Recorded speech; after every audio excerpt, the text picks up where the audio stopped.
Hi guys, today we're going to be changing the 16 spark plugs on a 2015 Jeep Grand Cherokee SRT. These are the supplies you're going to need: some dielectric grease, I guess it's called, a spark plug gap, some anti-seize, a 1/2-inch socket to remove the negative battery terminal, a 10mm socket. I have these paired to a 1/4 ratchet, 3/8 ratchet, a 5/8 spark plug socket, and then some extensions here. These were just the right size, so there are two different ones that connect together that I had laying around. I used a couple other ones, but those just seemed to be the right size. And then really importantly, a torque wrench that can move to 13 foot-pounds of torque, because that's what the spark plugs need to be taken to. And then obviously I'm just using the original Mopar Platinum spark plugs. There's 16 of them on this Hemi, 2 per cylinder. So the first step in the process is to disconnect the negative battery terminal way back there with the 1/2-inch socket. There's a little piece of carpet that'll pop up from underneath the seat. It is a little bit of a pain to get to.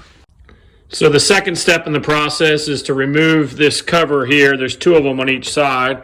I've taken one off on the left side. There's 2 little rubber grommets and posts, so you just kind of pop it off gently and then work it off here and just set it aside. And you will see that the spark plugs are behind these coils. There's 4 of them, and there's 2 spark plugs underneath. And then these are called an ignition capacitor. These are called ignition coils. So if you look on the left side of the engine, I've already done all these. You can see them more clearly because I cleaned them. So there's 4 of them. So now we're going to remove the ignition capacitor off the first coil. You just push in and you lift up, and that removes it. And then just kind of set it aside. And now we're going to remove the coil with 10mm socket. Okay, I've started to remove this coil here. And then you can just back the bolts out by hand. Super simple. Okay, I've got the 2 10mm bolts out. Now I'm just going to grab the coil and pull out. And that is what the coil looks like. And then you'll see where the 2 spark plugs go. So we're going to use the 5/8 socket to go in there. And a little bit of a pro tip is I have a tiny super powerful magnet way in the top of my 5/8 socket, so it'll magnetize itself to the top of the spark plug. That's good for when you're putting it back in. It's also good for when it comes out, bringing it back out. A lot of different ways. They have spark plug sockets. Some have like little rubber things or little catchers inside of them, but the magnet thing works good for me. So once again, I told you I'm kind of using multiple extensions instead of just one extension, and this is the reason. So it's kind of tight down here. So I'm just going to put the one with this tiny extension in first. Okay, now I've got it seated, and now I'm going to add the second extension. And so that gives me room to get my 3/8 socket in there. All right, make sure your socket is on lefty-loosey, right, instead of righty-tighty. And it will take some effort to break the spark plug loose. So once again, be careful for this, the oil fill cap and the power steering, so you don't break them as you're loosening up. Okay, so at this point, I've unwound it, and just let you know, there's a lot of threads in there, so it takes forever to unwind it. But here we are. I'm going to remove my second extension, and now I have plenty of room to just pull the spark plug out. And since it's magnetized, there it is. So this spark plug doesn't look horrible, but I mean, it's ready. It's 96,000 miles, just like it's supposed to be. So now I'm just going to repeat the process. Remember, use your short, kind of stubby. Make sure it's fit in there nicely. Then add your second one. And then put your ratchet on there and start cranking. Be careful with these two. So I was going to show you the gaps on the old spark plugs, but I actually couldn't get the second one out. So I had to remove my aftermarket AFE air filter. You'll see there's the base and there's the filter. Just real quick, there's a 10 millimeter screw that goes right in here that pops out. And then the hose clamps are 8 millimeters. And they go on the back here. And then the other piece just pops right here. So I'm not going to show that on this video, but that's what I had to do. And then you'll see there's where the spark plugs go. Okay, so gapping spark plugs. So these are supposed to be out of the factory, I believe 0.043. And a couple of the message boards says that the factory didn't gap them all properly, this or that, and I have found that. So some are gapped at 0.30 or 0.030, some are 0.040. So I think general consensus is somewhere around 0.443.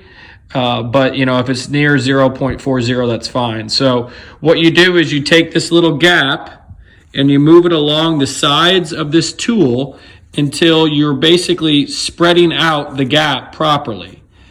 So here's the tool, and as you can tell, it gets thicker as it moves through.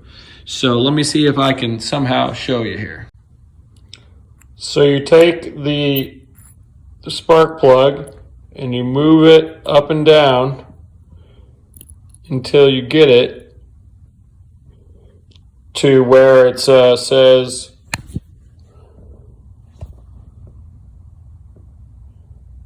0.04, and then I'm going to move it up just a couple little more ticks, but that's how a spark plug gap works. Okay, next I'm going to apply some anti-seize. Beware, this stuff is super, super messy, so do not get it on anything you care about or your fingers, etc. And so now I'm just going to use a paper towel, and I'm going to even that anti-seize out across the threads. Okay, so finally in the step, put a little bit of this grease inside each one of the ignition coil, which will help waterproof it, and that's just kind of what the instructions say to do. And so remember, these will go in first, and then this comes up and pops through that once it's in the car. Okay, so since my socket's magnetic, it can hold the spark plug, and then I nice and try and evenly set it in there, and then I just turn by hand until I can't turn by hand anymore, and then I'll show you how to torque them down. So I'm sure there's a million videos on YouTube on how to use a torque wrench, but we're going to set this one to 13 foot-pounds and crank down the spark plugs. So I've got my socket system, and I'm just cranking until I hear the click. And there's the click. And so now I know that I've got that in there at the proper torque.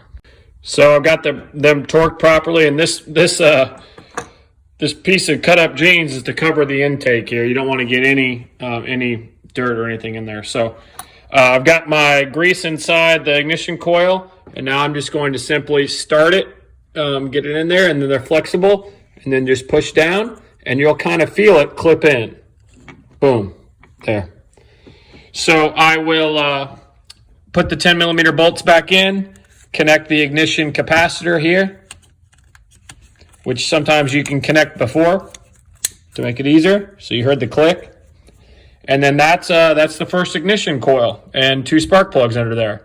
So you just do the others back here. It will get a little hairy. That's why you use these kind of oddly sized, because then you put it in first, then put your second one in to remove.